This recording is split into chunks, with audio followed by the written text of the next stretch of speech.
ओम अस्मद्गुरुभ्यो नमः। ओम नमः परमऋषिभ्यो नमः परमऋषिभ्यः। ओम नमः परमऋषिभ्यो नमः परमऋषिभ्यः।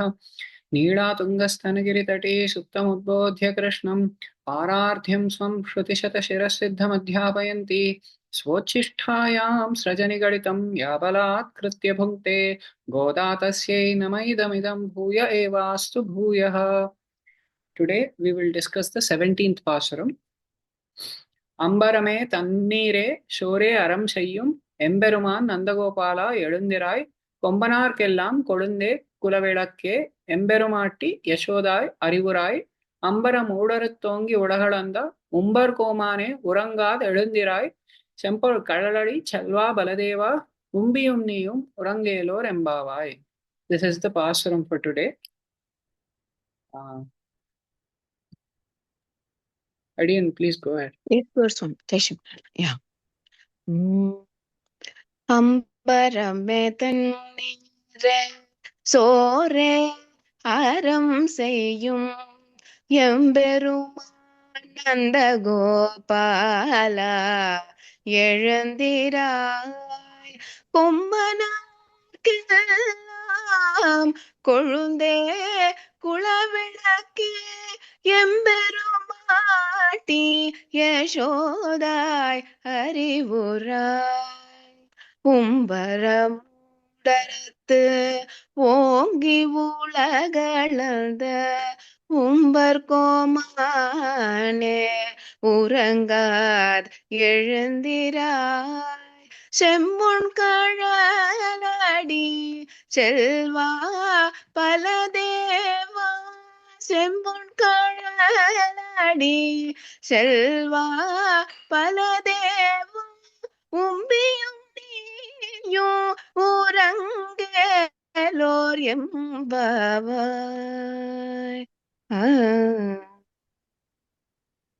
ஆண்டாள் திருவடிகளே சரணம். Andal Tiruvadigalé Sharanam. Thank you all for joining. Wish you all happy English New Year. So we'll start the Pasuram for today. The blessings of Andal and our Acharyas and Krishna. So Ambarame Thanneree Sure Aram Seyyum Emberuman Nandagopala Elundirai. So in this particular Pasuram, we are shown how the Gopikas take shelter of four people, okay, in this particular order. The first person that they try to take shelter of is Nandagopan. The second person that they try to take shelter of is Yashoda. The third person that they try to take shelter of is Krishna himself. And the fourth that they try to take shelter of is Balarama. So these are the four people that are woken up by the Gopikas in this particular Pasuram. So every two lines of this Pasuram is about waking up one person. So the first two lines are about waking up Nandagopan. The second two lines are about waking up Yashoda. The third two lines are about waking up Krishna. And the last two lines are about waking up Baladeva. Okay, so that is the structure of today's Pasuram, right? Yesterday we have seen that the Gopikas came in front of Krishna's house and they have petitioned to the Kshetrapalaka and Dwarapalaka. And apparently, after some discussion, they were let inside. Now the situation inside the house is being described. So clearly, all these people were sleeping. So Nandagopan was sleeping right, not when I say right at the entrance, but he was the first person that they came across in that sequence, right? Why was Nandagopan sleeping first? Because that is like we saw yesterday, right? There were definitely security guards and there were all these people, but even we saw that achetana substances that were present in Gokula, they had the mood of protecting the Lord. So even the door and all were also very firm. The lock and the door and everything was very firm, right? Even Nandagopan, ever since he started hearing about these attacks and he started seeing these attacks in Gokula, he became very protective of Krishna. So he wanted to be the first line of guard, inside the house. So therefore, he was the one who slept, first in that order as they were seeing. right? And then we see Yashoda also, right? She wanted to be the next line of defense to Krishna. And also Yashoda represents the wife of Nandagopan and the mother of Krishna. So she would be in between the two, right? So that, she can be with the husband also, and she can be, the husband can also be with her, and also she can be with Krishna, and Krishna can be with her. In this way, she is between. And then Krishna and Balarama are sleeping in that order, right? This is the order in which the Gopikas have seen. So the first person they try to wake up is Nandagopan. So that is the reason why in that particular order they are proceeding to wake these people up. So now let us first see the external meaning of this Pasuram. Again, a very packed Pasuram, so many concepts in this Pasuram. We will try to see how much we can digest and, within the given time that we have. So, Ambarame Thanneree Shore Aram Seyyum Emberuman Nandagopala Elundirai. So, they are trying to praise three things about Nandagopan, apparently. What are they? So, Emberuman Nandagopala, they are addressing that. O Nandagopala, who is our Lord, Emperuman, who is our Lord, Aram Seyum, so you are famous for doing dharmic activities, right? What are such dharmic activities? You are someone who donates Ambarame, donating clothes, Tannire, donating water, Sore or food, right? That is what you are famous for. That is how they are calling out, right? We know that you are someone who donates these things, right? Ambaram, Tannir, and Soru, right? That means clothes, water, and food. These are the things that they are talking about. Edundirai. Now we have come to seek something from you, so you please wake up, right? Your nature is that you are the king. The nature of the king of that particular area is that he gives whatever the people want, the citizens want. The king is there to address the needs of the citizens of that particular kingdom, right? Now he is the ruler of that place, so they have come to him to ask for something, so he should get up so that he can listen to their prayers and address their needs. So that is what they are saying. You please address our needs. Now,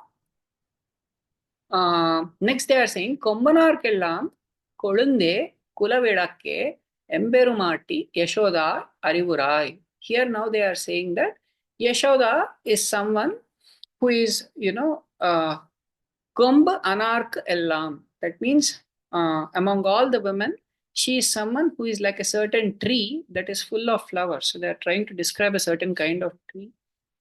And then Yashoda is someone who is like Kolund. That means she is like a bud. Okay, she's like a bud for that particular tree, right? A very tender portion of that tree. One can think about it like that, right? Kula Vidakke. They are also addressing Yashoda as someone who is the Kula Vidak. For this entire class of cowherd women, she is the lamp. That means she is the leader, right? She is the one who illuminates this class of cowherd women. Everybody in that cowherd land, they look up to her as their leader. Emberumati. Therefore, they are calling her their mistress. Yashodai. So, oh Yashoda, Arivurai, you wake up too, right? We need your help too. In case Nandagopan doesn't listen to us, you should be there, right? So, therefore, you are our leader. So, you are the one who is leading all of us in every activity. We look up to you. So, therefore, you please be there. You also wake up. In this way, they are trying to say. ಅಂಬರ ಮೂಡರು ತೋಂಗಿ ಒಡಹಳಂದ ಉಂಬರ್ಕೋಮಾನೆ ಉರಂಗಾದ ಎಳುಂದಿರಾಯ್. Now they are saying that Ambaram Ud Arut. That means he who has pierced. Ambaram means the sky. He who has pierced the sky, right? How did he pierce? Ongi Vadahalanda. By growing and by measuring the worlds. So in the process of growing all the way till the shell of the universe. So he expanded across the universe, across all the worlds, Olaga, and then he measured Adanda. He measured all the worlds, and then with his tip of his toenail, he tried to pierce the shells of the universe. Right? In this way, he pierced the Akasam, the Ambaram of the universe. Umbar Komane, that means O Devadeva, or someone who is the king of all Nitya Suris. Urangada Elendirai. Please don't sleep, please wake up. Right? Now they are addressing Krishna himself. Right? While addressing Krishna, they are specifically referring to a certain feature of Krishna, which is Trivikrama Avataram. Right? And then they are saying that you are someone who has graced people in Paramapadam, and you're also someone who has graced people in Leela Vibhuti, right? You're someone who has graced people in both Nitya Vibhuti and Leela Vibhuti, both in the spiritual world and in the material world. So therefore, please grace us. That is the reason why they are saying, that. That means you are someone who has graced everybody without showing any distinction. So we have come to seek something from you. So please grace us. This is the prayer, petition to him. Chambor Kalaladi, Chalva Baladeva, Umbiyum, Niyum, Urangu, Elor, Embavai. So now what they are saying, Sempon Kalaladi. That means what they are saying is apparently Balarama's ankles, they were decorated with anklets made of Sempon Kadal Adi. That means they were made of rose gold. Some anklets were put to his feet. Why were they put? Because 6 people who were born before Balarama, they were dead to Devaki and Vasudeva, right? The 7th one, Balarama, when he was transferred to the womb of Rohini, he survived. After him, Krishna survived. So they see Balarama as someone who became responsible for the survival of Krishna, because he showed the first sign of survival. After him, Krishna was someone who survived, and Krishna became accessible to everybody. So as a special mark of Balarama's survival, they put an anklet to him, which was made of rose gold. So now they are remembering that it is because of you that Krishna survived and he became accessible to all of us. This is the reason how they are trying to. This is the reason why they are trying to remember the specific wearing of anklets to Balarama's feet.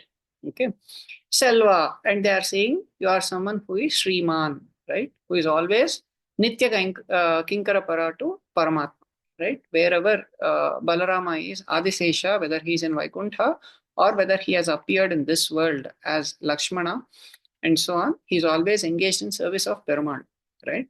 So therefore they are calling him Sriman, because we have seen previously that Sriman is indicating service to Paramatma, right? Lakshmano Lakshmi Sampannaha, Valmiki says. So every time someone desires to choose Paramatma, immediately Valmiki or Vyasa or Parashara, whoever the Rishi is, they use the word Shriman, Lakshmi Sampannaha, Shri Sampannaha. In this way, they use all these words indicating the wealth that these people have attained. Right? Umbiyum Niyum Urangel. That means what they are saying is your brother. Umbiyum means your brother. Niyum, you. Urangel, please do not sleep. You please wake up. Right? In this way, this Pasuram is today. So first they are waking up Nandagopal. And they are saying Nandagopan is someone who is very charitable. They are addressing Nandagopan as someone who is very charitable. Charitable with respect to providing 3 kinds of things. What are the 3 things they said? Ambaram, Thanneree, and then what was the other thing? Shoru, right? So he's someone who has provided clothes, he's someone who has provided water, and he's someone who has provided food. So in this way, they've addressed Nandagopan and they are asking him to wake up. Then they are addressing Yashoda as Kula Vilakka, someone who is the lamp for all of them, for the class of cowherd women. She is the leader. So they are asking her to wake up. And then they are asking Krishna himself to wake up, saying, by remembering the Trivikrama avataram, saying you are someone using that avatara, you have, basically, you have provided shelter to everybody, right? To the Nitya Suris, to people in the Leela Vibhuti, to the people in all the 3 lokas, right? The heavenly planets, in the middle region, and in the lower planets. So everybody he has graced in that Vamana avatar, right? So therefore they are saying you are someone who has graced everybody without distinction. So please grace us. And now they are also remembering Balarama saying, you are someone who is responsible for that Krishna to survive in this world, right?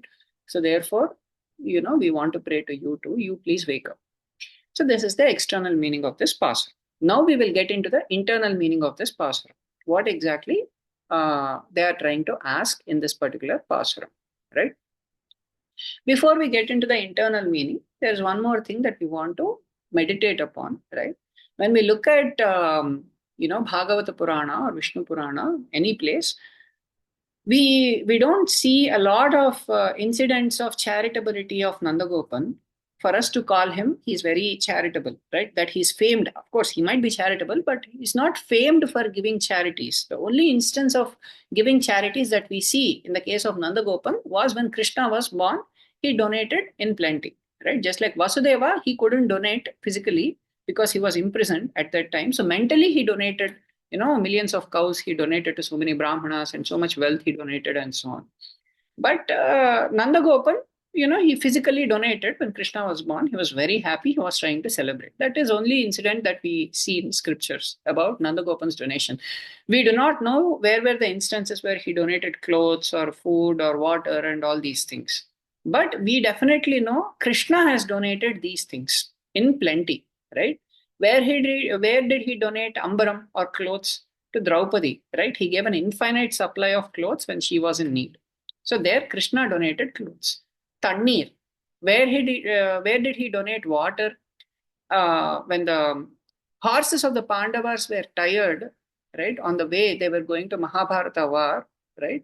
The horses were tired at one point and they became very thirsty, and there was no water around. And Krishna invoked the Varunastra, and then he produced a lot of water so that their thirst could be quenched, right? So that was one instance where Krishna provided water. Then Sorum, that means food. What was the instance when Krishna provided food? There was one instance where Krishna, along with Balarama, along with all the Gopas, every day they keep going to the forest. So one day they went to the forest like that, and they were all very hungry, right? Extremely hungry. And there was no food around. And Krishna, they searched for a while, and they found that certain sages, they were performing some yajna, and their wives also, they were preparing some food for that yajna. So there we know that Krishna somehow he sent some of his friends to the sages first. They rejected, saying, no, this is for yajna and so on. Then Krishna sent his friends to the Munipatnis. And the Munipatnis know the tattva of Krishna, that he is Paramatma himself. He is the Yajna Purusha. So it's not like when he is around and he's saying he is hungry and, friends related to him have come, instead of feeding him, to think that I have to, store this aside for performing some yajna, and then, as the Adhidevata of that yajna, I have to offer him, is meaningless, because directly he has come in front of you and he's asking, I'm hungry. So that tattva, the Munipatnis knew. Therefore, they immediately offered all those vats and vats of food, they offered to Krishna immediately. So he provided food and satisfied the hunger of all these Gopas. So in this way, Krishna was known to give these kinds of charities. So now this is sort of an inference. We can say that if Krishna himself was so charitable, then these Gopikas, they were probably inferring that that must have come from his father. That trait in him, the trait of charitableness must have come from his father. So only if father has that quality, the child will also get that quality. So in this way, they were inferring and they were saying that, yes, you must also be very charitable. You are known for giving all these things, right? In other scenario too, we could look at the whole thing from a different scenario too, which is, Nandagopan, he is the leader of that clan, the entire cowherd clan. So whenever people had any deficiency in supply of any one of these things, they would probably reach out to the leader and he would provide whatever was necessary to them. So in that way also, we might say that he might be providing those things to them, right? Now, if we enter the inner meaning, there are several inner meanings to just this one line, right? So what is it that they are asking? What does Thanneer represent? Thanneer means water. Water is dharakam for us, right? Water is something that sustains us. Let's say we go to a trip or something, we ran out of food, there is nothing, but water is all we are able to get. Let's say that's a desert area or something. We went to some kind of, national park or something, which is a desert area, and there's no food anywhere, nowhere nearby, and we just have to stay there for 2 days or something before, we are able to come, let's say. Then what will we survive on?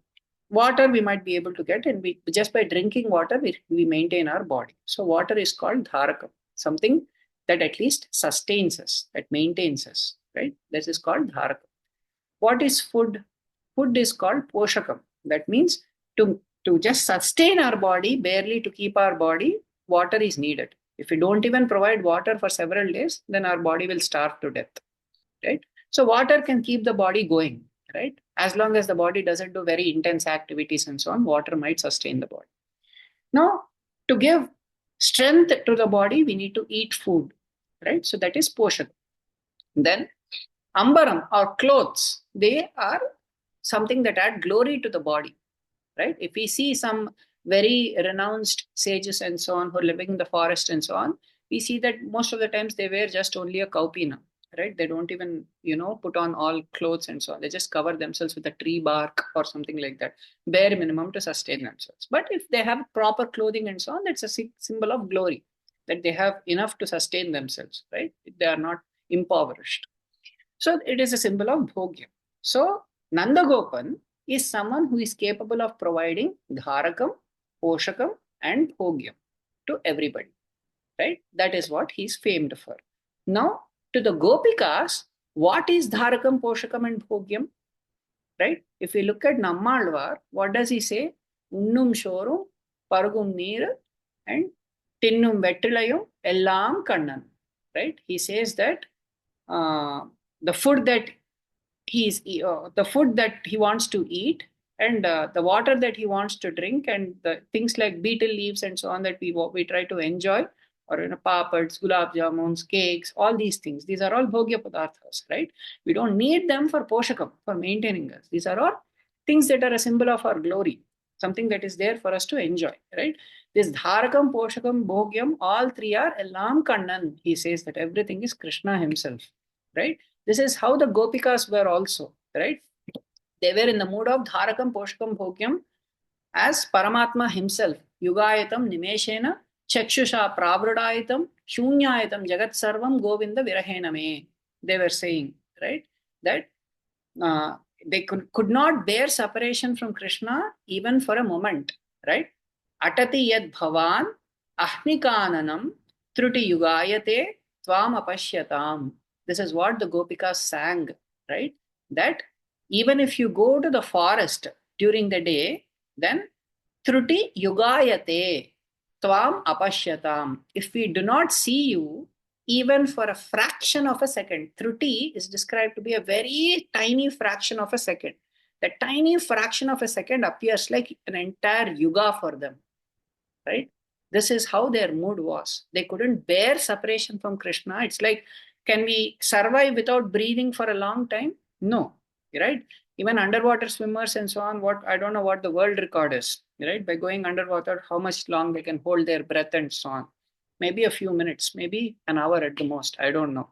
But for these gopikas, normally for all of us, we can't survive for long without breathing, right?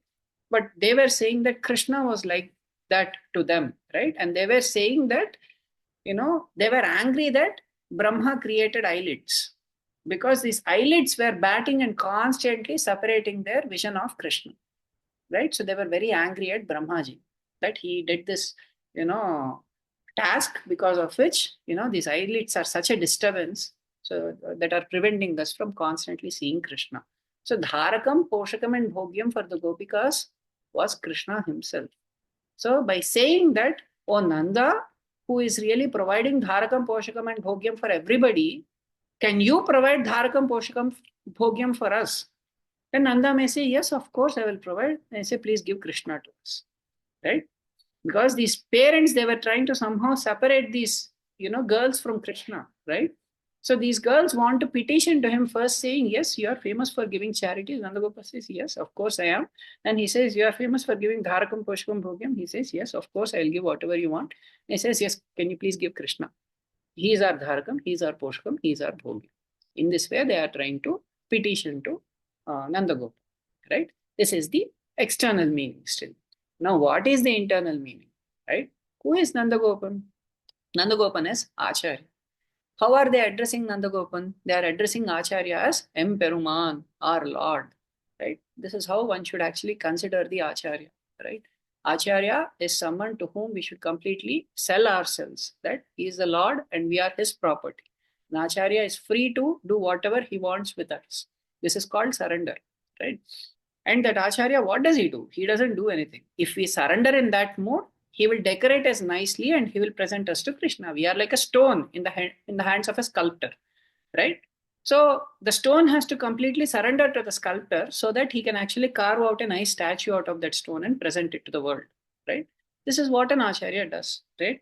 The stone by itself has no glory. If we look at a stone, is it very beautiful? Do we keep staring at a stone? We don't. Right? But we keep staring at a nicely made statue in a museum. We take selfies with it. We take pictures with it. Right? We never do that with stones. Right?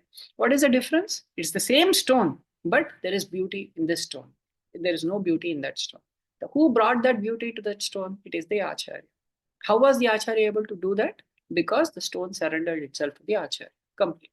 So that is how one should surrender oneself to the Acharya, so that Acharya can enhance the qualities of the Jiva, can bring out all the glory of the Jiva and present that glory of the Jiva to Paramatma, glorious Jiva to Paramatma.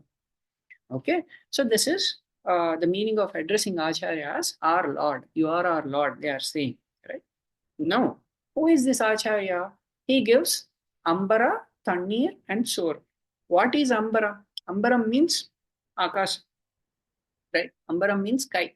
Sky means Akash. Now, Akasha means Asamantat. Kash means illuminate. Asamantat means everywhere. Something that illuminates everything, or something that illuminates everywhere. What is that thing that illuminates everywhere? It is Paramatma Tattva. Paramatma Tattva is also called Akasha. This is the reason why the Veda says Akashat hyeva khalu imani bhutani jayante. Everything came from this Akasha, the Veda says. So there the meaning of the word Akasha does not mean sky, that everything came about from sky. Akasha there refers to Paramatma himself. How do we know that? In another portion of the Veda says, Akashohavai Namarupayor Nirvahita, that it is this Akasha which has provided names and forms to substances. This is what the Veda says in another section. Right? Now, at one place it is saying, from Akasha imani bhutani jayante. All these beings came about from Akasha, it is saying. In another section it is saying it is this Akasha which gave names and forms to everything. In another section it is saying, Anena jivena atmana anupravishya namarupe vyakaravani. How did names and forms come about? When Paramatma entered along with Jivatma into substances, at that point, that substance came into life. From that point on, you are trying to call it with a name. It attained a distinct identity of itself, right? How did names and forms, at what point names and forms came out? Only when Paramatma, Prakriti by itself is insentient. By itself, it doesn't have any form of its own. But when Paramatma decided to place the Jivatma in the Prakriti, and he himself entered along with the Jiva, then names and forms, the distinction of names and forms came from Prakriti at the time of creation. So by putting these three things together, we can understand that Akasha is nothing but the Atma, told in the Chandogya Upanishad, which is nothing but Paramatma himself. So by the word Ambara or Akasha, we are referring to Paramatma himself. And what are we trying to learn about this? We are trying to learn that he is the one who illuminates everything by entering into it. This feature of Paramatma is being brought out by the word Ambara or Akasha. Asamantat Kasha, Prakashya. That means he is the one who illuminates everything. Right? This is Paramatma's nature. Illumination means what? Bringing things to life. That is what he does. The moment Paramatma chooses to depart from something, that will become lifeless. That will have no substance whatsoever. For anything to sustain, he has to be in it. Right? For taste to exist, he has to be in it. For the sun to give heat and light, he has to be in it. For the moon to give cooling, soothing shelter, he has to be in it. For the mountains to do what they are doing, he has to be in them. For the rivers to do what they are doing, he has to be in them. Right? His presence is causing things to work. The moment he departs, the thing falls apart. Okay? So this is the reason why Paramatma is called Akasha. He is the one who illuminates everything by entering into it. Okay? So the word Ambara is indicating this nature of Paramatma. Right? That is what they are trying to meditate upon, that he is the one who is entering everything. Right? He is the one who is existing inside everything. Right? Next, Thanneer means Jalam. The Upanishad says, Tad Jalaniti Upasita. Meditate on Paramatma as Jala. What does Jala mean? Does Jala mean water? Jala doesn't mean water. Tad Jalanit Upasita means Ja, La, N. These are the three letters present in that particular word. What does it mean? Tasmat Jayate. Tasmin Liyate. Tat Anatvat. That means tasmat jayate. The word ja in the word jalan is indicating from him everything is born. Right? Tasmat jayate. From him everything is born. Tasmin liyate. The word la is indicating leenam. That in him everything is dissolved. Tat anatva. That means he is the one who is maintaining everything. So that ja, la, and na, they are indicating that he is the one who is responsible for everything to come about, for everything to be maintained, and into whom everything is dissolved. Right? So that is what they are trying to meditate upon by using the word tanni or jalam. Right? Next. And we know that this is the famous definition of Brahman. Who is Brahman? Brahman is that substance from which everything is born, by which everything is maintained, into which everything is dissolved. Right? That is called Brahman. Upanishads have defined that way, right? Yato va imani bhutani jayante, yena jatani jivanti, yam pravishanti, abhishamvishanti, tad brahmeti. This is what Brahma is, right? That substance from which everything is born, by which everything is maintained, into which everything is dissolved, and which is the substance, which is the tattva which gives moksham to everybody. That tattva is called Brahman. That means there is only one tattva that is causing all these things to happen. Right? This is how the Veda has identified that tattva. They are identifying that tattva here by using the word tanni. Next, they are saying he is sorum. Sorum means annam, the food that we eat. Now, the Upanishads have also told Paramatma as annam, right? They said annam brahmeti vyajanat. That understand Anna to be Paramatma himself, right? What does Anna mean? Something that we eat is called Anna, right? Something that is consumed by us, something that is enjoyed by us, something that is experienced by us is called Anna. Now, Upanishad also says that we are Annam to Paramatma and he is Annam to us, right? Ahamannam, ahamannam, ahamannam, ahamannado, ahamannado, ahamannadaha, says Taittiriya Upanishad. Says that, I am food, I am food, I am food, I am the eater of food, I am the eater of food, I am the eater of food. What is it trying to say? I am food means we have to understand that we are the food for Paramatma. Ahamannam, ahamannam, ahamannam. 3 times it is saying, right? What does it mean? That we are the food for Paramatma. In what way? When we have Akaratrayam, then we become food for Paramatma. What is that Akaratrayam? Ananyarha Seshatvam, Ananya Sharanyatvam, Ananya Bhogyatvam. When the jiva is decorated with these 3 things, then that jiva becomes enjoyable for Paramatma. Right? That means that jiva is again finally coming back to Paramatma. This is what gives him happiness. As long as the jiva thinks that I am someone else's servant, I have to do service to someone. That someone could be himself too. For a long time, the jiva thinks I am my own lord. I don't report to anybody. I don't care about anybody. Right? I care about my own enjoyment. I don't want to serve anybody. I want to serve my own senses all the time. So for a long time, the jiva will be in this conception. Then from that conception, they come to a conception of, I have to serve the world. I have to serve this person. I have to serve that person. In this way, we think we are servants of so many people in this world. Right? This is Ananya Seshat. And we think this is Anya Seshat. Finally, we have to realize and recognize that he is the only true Lord. And it is him that I have to serve, even while serving all these people. Right? It is only him to which I am answerable to. It is him to which I am reportable to. And I definitely have someone to whom I have to report. It's not that I'm independent. Right? This is Ananyarha Seshat. Ananya Sharanyatvam. Recognizing that he alone is the true protector of us. We think, like Gajendra Moksha, we have discussed several times, right? First, Gajendra was thinking he is his own protector. For a long time, he fought on his own strength, thinking he can protect himself. This is how we also do. On our own strength, we try to protect ourselves. Then we think that, okay, my own strength is not sufficient. Then we see if some friends, family, this person, that person, devatas, all these people can come for our protection. Then we recognize that is also not working. Gajendra called out, Mula Mule Thikinne, right? That, oh Lord, who is the source of everything, please come and save me, right? In this way, Gajendra finally came to this position of Ananya Sharanyatva. And then Ananya Bhogyatvam. We are not for enjoying ourselves, nor are we meant for the enjoyment of somebody else. We are meant for the enjoyment of Paramatma alone. That is our true nature. So this Ananyarha Sheshatvam, Ananya Sharanyatvam, Ananya Bhogyatvam are called Akaratrayam.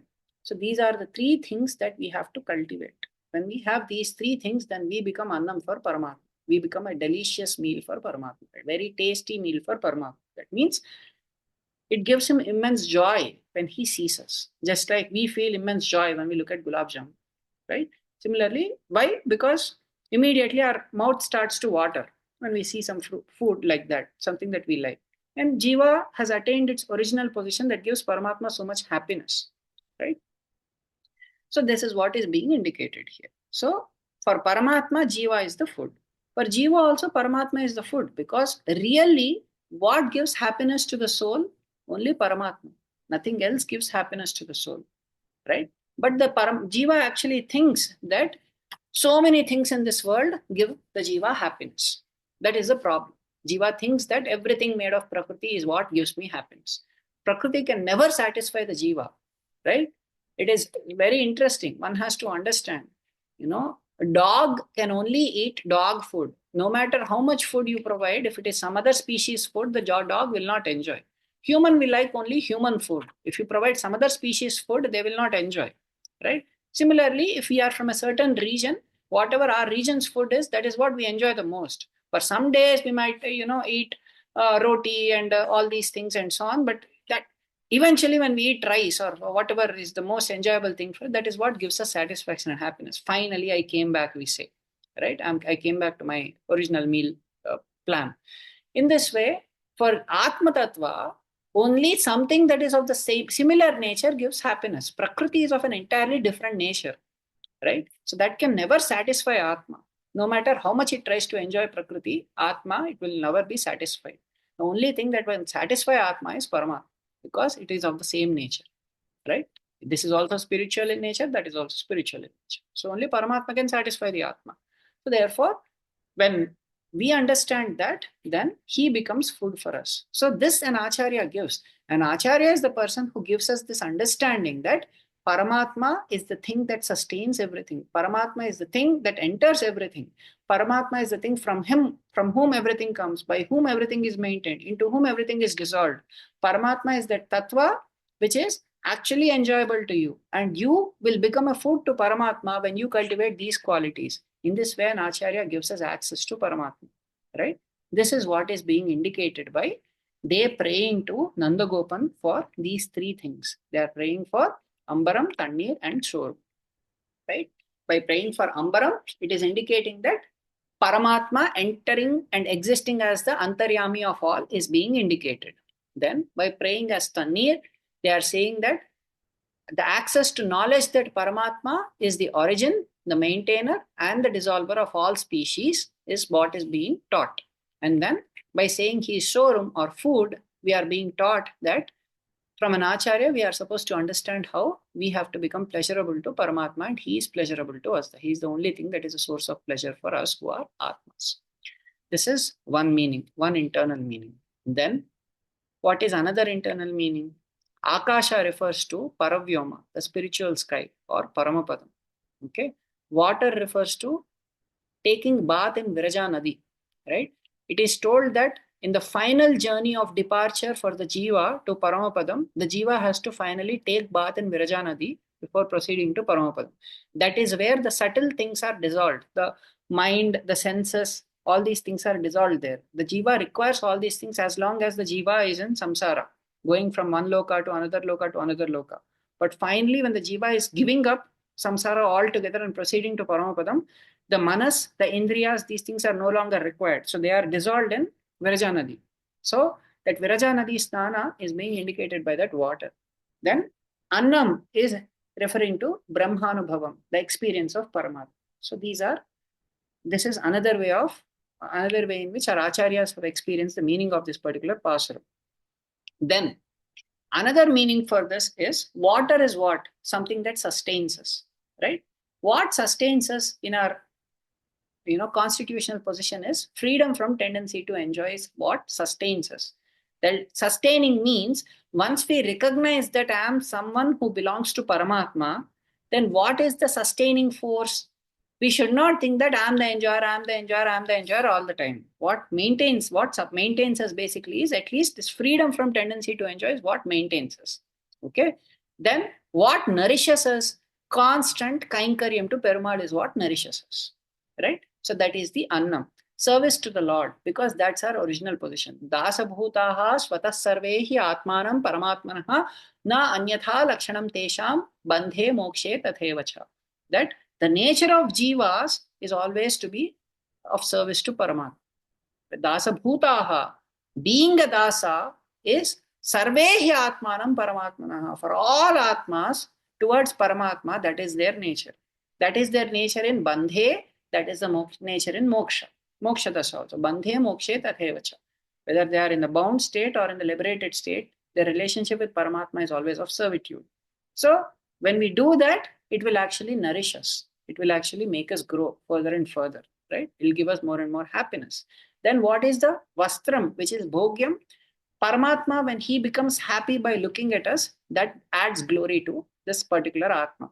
When he is satisfied by the service performed by any particular Jiva Atma and he becomes pleased and looks at that Jiva, then that adds glory to that particular Jiva, right? That means their service is specially noted by Paramatma, right? So that is the Vastram. So in this way, our Purvacharyas have given multiple meanings to this particular, Pasuram, right? Not even this Pasuram, just these first two lines. Okay. Aram Seyum means Acharya is someone who does the Dharma Palana. What is the Dharma Palana? Rama, it is told in the Ramayana that he does a certain kind of Dharma Palana. What is it? Rakshita Jivalokasya, Dharmasya Parirakshita, Rakshita Swasya Dharmasya, Swajanasya Cha Rakshita. In this way, Valmiki writes a very beautiful slokam describing what Ramachandra did. Right? Rakshita Jivalokasya. He protects the world of Jivas. Dharmasya Parirakshita. He protects Dharma. Rakshita Swasya Dharmasya. He protects his own Dharma. Swajanasya Cha Rakshita. And he protects the Dharma of people who belong to him. What does it mean? It means the Acharya is someone who protects himself by attaining Paratantriyam towards Paramatma. That is his dharma. What is our dharma? To have complete seshatvam and paratantriyam towards Paramatma, right? Understanding that we belong to him alone and that we are completely subordinate to him and all our service is meant for him is our true dharma. Acharya is someone who attains this dharma by behaving constantly in this mood. He protects himself. He protects his own dharma. By making his Shishyas attain this nature, he protects their dharma. He makes sure that the Shishyas come up to this standard. Constantly, they are also able to meditate on their original nature and constantly act in that particular nature. In this way, an Acharya is someone who protects his own dharma and he protects the dharma of his Shishyas. Right? This is the dharma palana that the Acharya does. In this way, he protects, the entire Sishya Brindam. Right? கொம்பனார்க்கெல்லாம் கொழுந்தே குலவிளக்கே எம்பெருமாட்டி Yashoda அறிவுராய். What is Yashoda? Yashoda represents the mantra, right? We have already seen, right? What does it mean to wake up this mantra? To wake up this mantra means we getting illuminated with the meaning of the mantra, right? Mantra is not just something, right? Mananat trayate iti mantra. Something that protects us when we constantly meditate on it is called mantra, right? That is what mantra means. So Yashoda is this mantra. That means when we are illuminated with the meaning of that mantra and we constantly meditate on that meaning of that mantra, it protects us. What does it mean to protect us? What does protection mean? Rakshana means Ishta Prapti and Anishta Nivritti. This is what Rakshana means. That means that mantra will actually provide us all things that are desirable to us and it will remove things which are undesirable to us. This is what that mantra does, right? That is what Yashoda does. Now, can every mantra do this? No. Depending upon that eligibility of that mantra, the ability of that mantra, it can remove certain undesirables and provide certain desirables. But is there a mantra that can provide all desirables and remove all undesirables? Yes. If that mantra is talking about that tattva which has everything as within him, then that mantra can actually do this, right? So Narayana is that tattva which pervades everything. Narayana is that tattva which sustains everything, right? On him resides everything. So that mantra which is talking about that Narayana is that mantra which can actually remove all undesirables and provide everything desirable. ऐहलौकिकम् ऐश्वर्यं स्वर्गार्ध्यं पारलौकिकं कैवल्यं भगवन्तञ्च मन्त्रोऽयं साधयिष्यति. This mantra is capable of providing everything, right? Say the smritis that ऐहलौकिकम् ऐश्वर्यं, that all kinds of aishwarya in ihaloka, in this world, this mantra is capable of providing, right? Swargadyam paralaukikam, this mantra is capable of giving swarga and all the higher worlds also for those who want that, right? Kaivalyam, those who want kaivalyam, that is atma sakshatkaram, it can provide that too. Bhagavantancha, those who want the supreme lord, it can provide the supreme lord too. So there is nothing that this mantra cannot accomplish. That is the glory of Ashtakshari mantra that is being talked about, right? The Nrsimha Purana says that this is the highest of all mantras, that the topmost of all mantras is the Ashtakshari mantra, right? Because the topmost of all deities is Narayana. And because Narayana is that tattva which sustains everything, which has everything under his control. Therefore, the mantra that talks about him has the ability to bestow everything on us. So Yashoda is someone who is representing that particular mantra, right? What is Yashoda? Yash means fame, right? Fame means in this world we get that fame out of wealth, out of a certain dynasty that we are born in, or because of a certain position, or because of certain things that we possess, right? This is how we get fame in this world. Yashoda means someone who provides this fame. That means someone who causes all these things to us, and because of which we attain fame in this world, right? Is Yashoda. So therefore, Yashoda represents this mantra. Now, who is this Yashoda? What is she doing there? She is sleeping between Nandagopan and Krishna, right? What is she trying to do? She is someone who is representing Mahalakshmi. What is the nature of Mahalakshmi?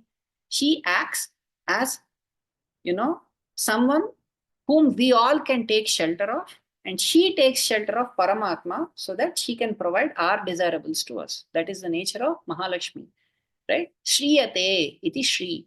That means she is someone who can be sheltered by us. Sorry, she is someone who we can seek shelter, right?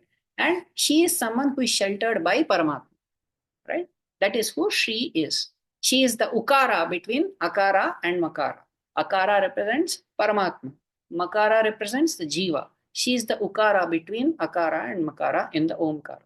Right? She is the one who is acting as a mediator between Jiva and Paramatma, so that whatever is desirable to the Jiva, she seeks that from Paramatma and gives it to the Jiva. Right? That is who Mahalakshmi is. So that is what Yashoda is trying to do. Therefore, they are trying to pray to Yashoda that you please, you are our leader, because you are the leader of all the cowherd women, right? We all look up to you for everything.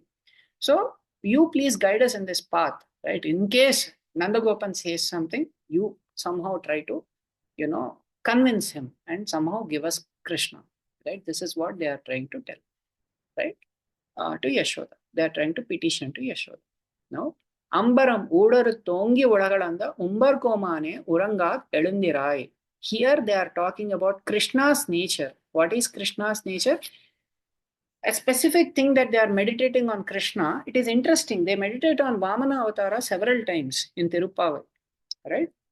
In the third Pasuram itself, in Ongi Udagalanda, they have meditated on Vamana, right? How did they meditate on Vamana there? As someone who causes everything to flourish, right? They said that just like Vamana grew, when we meditate on that growing tattva, everything grows for us, right? So this is how they meditated on Vamana there. Now they are meditating on another nature of Vamana, right? Vamana's avatara greatness will come later in the 24th Pasuram. But today they are talking about one nature of Vamana here. What is that nature of Vamana? He is someone who shelters or who reaches out to everybody without making any distinction. right? For him, there is no distinction. In the Vamana Avatara, for instance, if you look at Vamana Avatara, when he stretched his foot, right, there were people who explicitly sought his shelter. There were people who were not interested in seeking his shelter, but he decided to, purify everybody.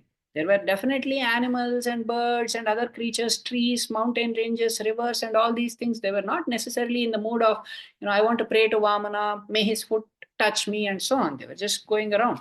Right? There were definitely devatas and bhaktas and bhagavatas who were, who realized that nature immediately wanted to touch that feet. They wanted to pray, right, to Perumal.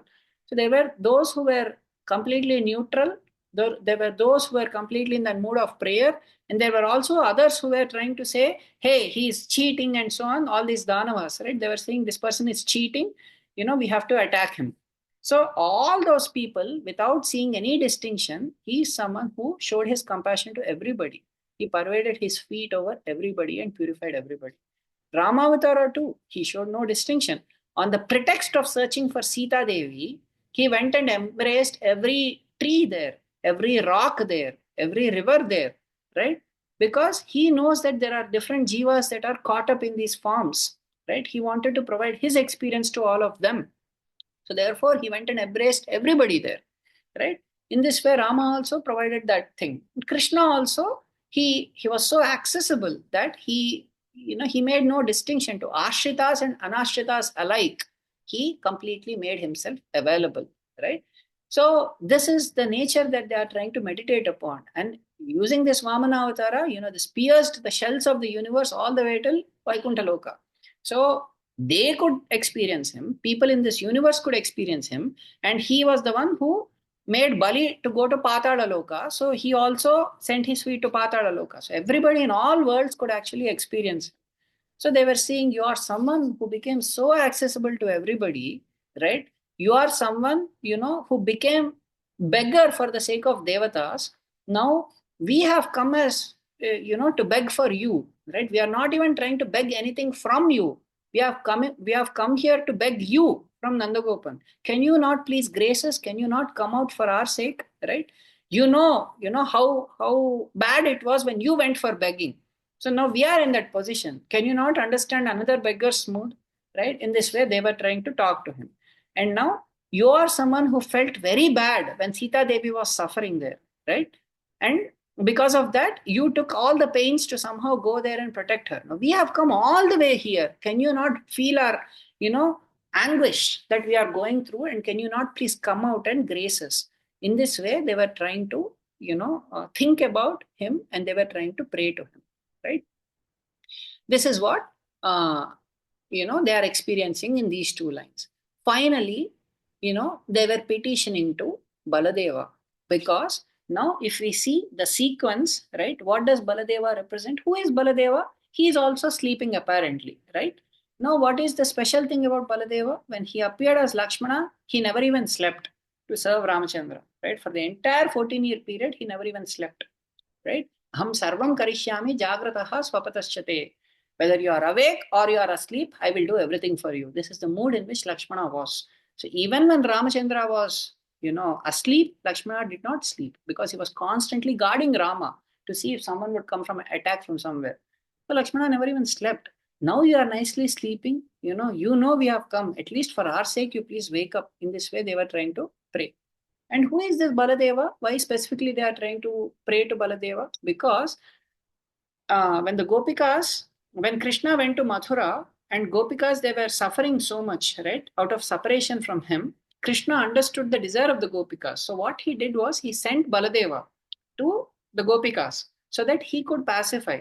And then with very pleasing words, Sandeshaihi, Samamadhuraihi, with very sweet words, Premagarbhaihi, words that are filled with love, right?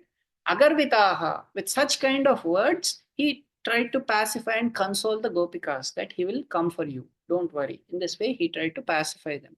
So now they are remembering that nature of Baladeva, that he is the one who is capable of causing solace to us when we are bearing this separation from Krishna, right? He is the one we should remember, right? This is what they are trying to think about. And there is something very special about Lakshmana. What is The special thing about Lakshmana, we see that anybody has approached Ramachandra only through Lakshmana. Guha has approached only through Lakshmana. Anjaneya has approached through Lakshmana. When Anjaneya came, Rama was not willing to speak to him directly. He said, Lakshmana, who is he? Find out from him. Right? And then Anjaneya told Lakshmana, Lakshmana told him. In this way, he was communicating through Lakshmana. When Sugriva came, initially he did not respect, Ramachandra. Right? So what we all know, right? This famous incident where Sugriva and Vali, they were fighting, right? Initially, and Sugriva directly he ignored Lakshmana altogether. He asked, when Ramachandra came and so on, this they broke tree branches, and apparently those were the sofas for them, right? So they broke tree branches and so on. It was placed for Ramachandra. Lakshmana was still standing. They ignored him completely. Ramachandra did not like it, right? So when he said, I'll protect you, Sugriva, and then Sugriva and Vali, they went for a war, right? And Sugriva was thinking all along that Rama is going to protect me. But then completely Vali beat Sugriva up, and Rama was not doing anything. Sugriva was getting beaten up completely, and finally he came crying to Ramachandra. And he said, Rama, I thought you said you were going to protect me. How come you did not protect me? And then Ramachandra said, both of you look the same for me. So I couldn't recognize who is who, he said. In other words, what is Ramachandra indicating? The same Ahankara Vali had, Sugriva also had. There is no difference between them because he thought that I can respect Bhagavan, but I don't have to respect Bhagavatas. So then Rama said, now what I want you to do is, you wear a garland, and he asked Lakshmana to put that garland on Sugriva. Then he said, for putting that garland, Sugriva has to bend his head in front of Lakshmana. So he made him bend in front of Lakshmana. Lakshmana put that garland. Now he said, now you go, now I can identify you. In other words, what is he saying? When we have that Bhagavat Seshatvam should extend all the way till Bhagavata Seshatvam. People who have given us access to Paramatma, we should never forget them.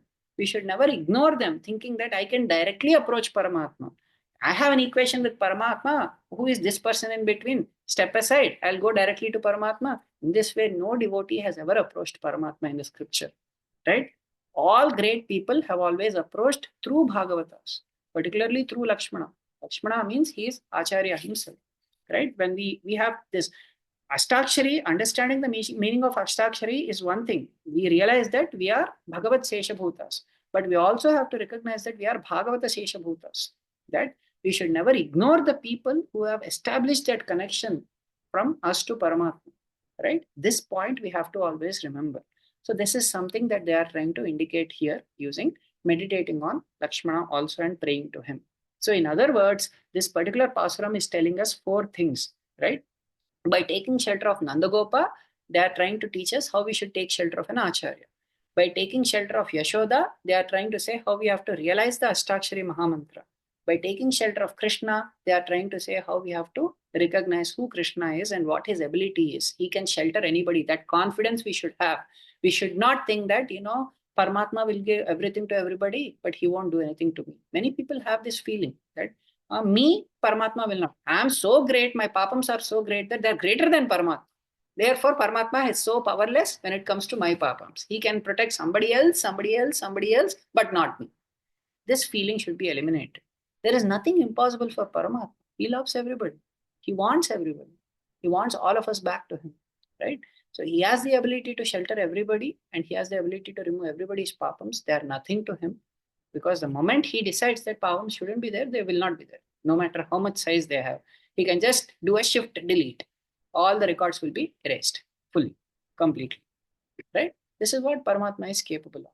So that we have to recognize that he is capable of sheltering everybody, including me, right? And then even Bhagavatas are someone that we should constantly remember that the person who has given me this knowledge, who has given me this connection is this Bhagavata, this Acharya. It is with these people's help that I have come to Paramatma, that I am remaining in Paramatma's association. How can I ever ignore that, right? This feeling should also be there, right? This is when Paramatma will be pleased, right? That is what we are seeing in Ramayana, right? When we ignore those people who are around him, who are serving him constantly, and we try to approach him, what happened to, Shurpanakha, who directly approached Ramachandra, right? she ignored Lakshmana. Then Rama sent her to Lakshmana. That is what he did. He first go to him, right? In this way, one should not, he's just trying to teach that is the right way of approaching him, right? Whoever they are, right? For whatever evil purpose or good purpose, one has to approach through Bhagavatas, right? Respect the Bhagavatas. Don't ignore the Bhagavatas, right? This is what he's trying to teach. With this, we will try to conclude today's Pasuram. Okay. Andal, Tiruvadigalé Sharanam, Emperumana, Tiruvadigalé Sharanam, Periyajiyar, Tiruvadigalé Sharanam. Jai Sriman Narayana. Let's see if anybody wants to share anything.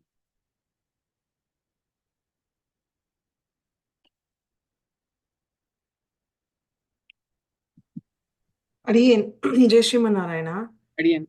Harini. Actually, one very interesting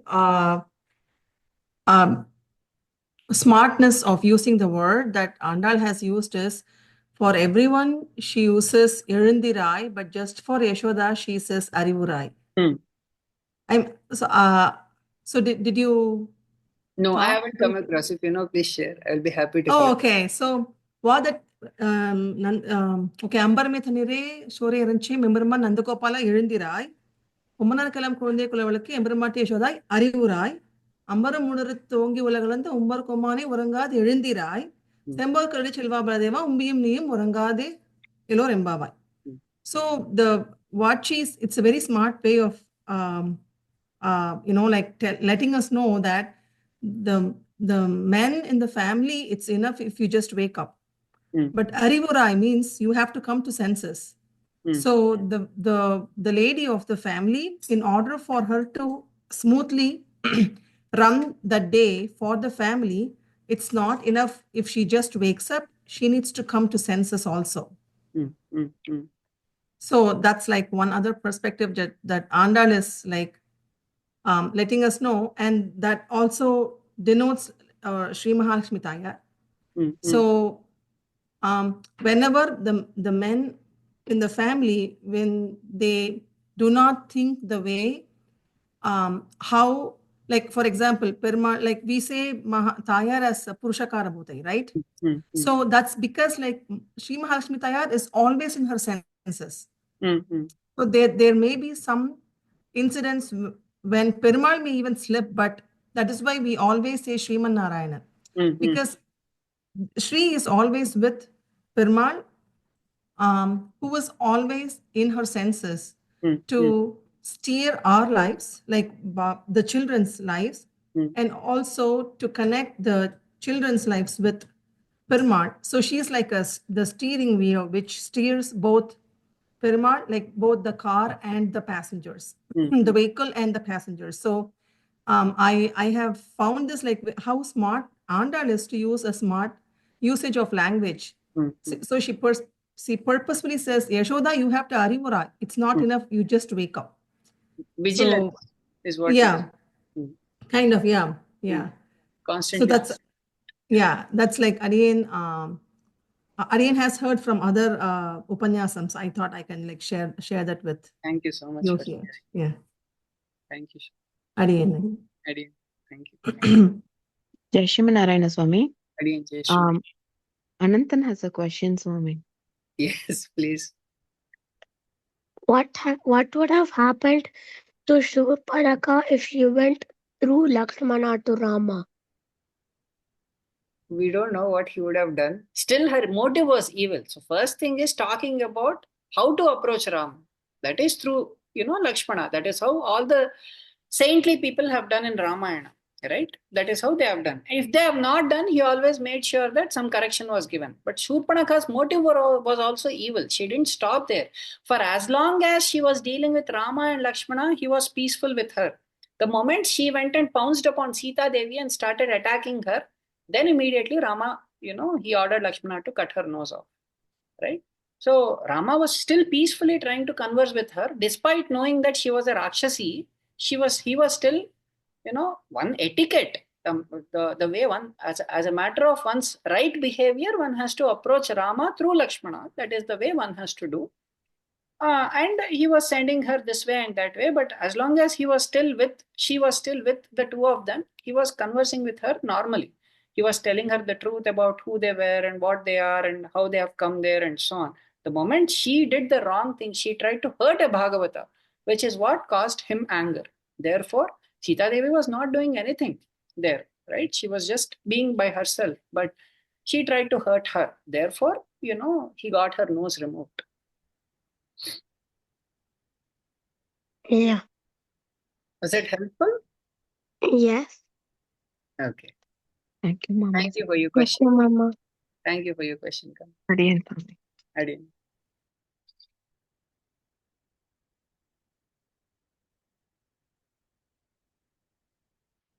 Any other insights or questions or anything anybody wants to share, ask?